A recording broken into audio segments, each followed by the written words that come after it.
It's this red goal line that Penguins center Evgeny Malkin has not put a hockey puck over in 5 Stanley Cup playoff games.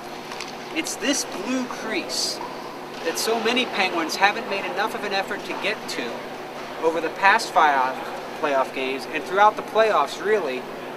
And it's all of this combined that the Penguins are down 0-2 in their second round series against the Washington Capitals.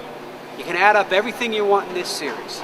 You can talk about Alex Ovechkin, who's been spectacular for the Capitals, a hat trick in Game 2. You can talk about the Capitals' power play, which has scored big goals in both games, 1 and 2, to really stem the Penguins' momentum and turn the tide. You can talk about the Capitals' goaltender, who I'm now calling Barley and me, because right at the end of the day, the bottom line with him is he's been good enough to frustrate the Penguins time after time.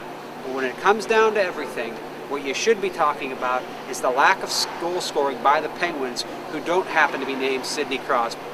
I don't want to hear anything about Sidney Crosby not being a goal scorer, because his 8 playoff goals after a hat trick in Game 2 are 2 more than he has scored in any playoff season previously.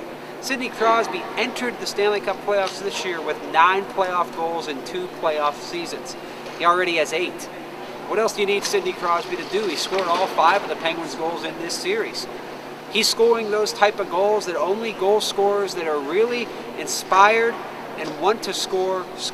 He's going right around this area, and he's jumping on loose pucks, and he's putting them behind goaltenders. Alex Ovechkin may be whipping shots past Marc-Andre Fleury, but let's face it, he's one of the few guys on earth, and maybe in the history of this game, that can shoot a puck from the Stanley Cup playoffs logo and still beat a goaltender. As Sergei Gonchar said after the game, there's not a real good way of defending him when he's playing like this. But there should be a way to counter what he can do.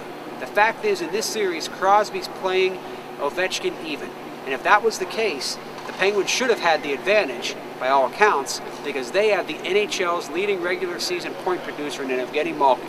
But Evgeny Malkin has a history of fading in the playoffs. And while it's certainly unfair to blame all of the Penguins' struggles right now on him, I mean, after all, Chris Kunitz has not scored a goal in the playoffs, and only one Penguins forward besides Sidney Crosby has scored a goal since Game 4 of the first round series against the Flyers, and that was Ruslan Fedotenko in Game 6 of that series.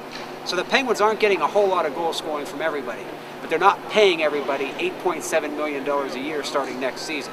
They will be paying that to Evgeny Malkin. And though I've often said I think Evgeny Malkin is the best overall player in the National Hockey League, the truth of the matter is this: he's going to be remembered for what he does in this series for a long time. And if he goes out with a whimper instead of a bang, then the Penguins are not only going to lose this series, and maybe lose it quicker than they anticipated, Evgeny Malkin is going to carry that around with him for a long time. The bottom line with Gino is this: fans in Mellon Arena for Game 3 on Wednesday night will chant MVP. He needs to be exactly that, because Sidney Crosby, their captain, can't do much more. And it's not going to come down to Marc-Andre Fleury or the power play or the penalty kill or anything. It's going to come down to this. Now it's mano-a-mano. Crosby and Ovechkin have set the bar high. They've put the gauntlet down. Is Malkin going to pick it up? Is Malkin going to try to reach for the stars? That's going to be the key to this series. That's what we'll find out if the Penguins can do to this Capitals team what so many previous Penguin teams have done in the past. Come back from a deep series hole to end Washington's season in the playoffs. For your Trib Total Media vlog, I'm Penguins beat reporter Rob Rossi.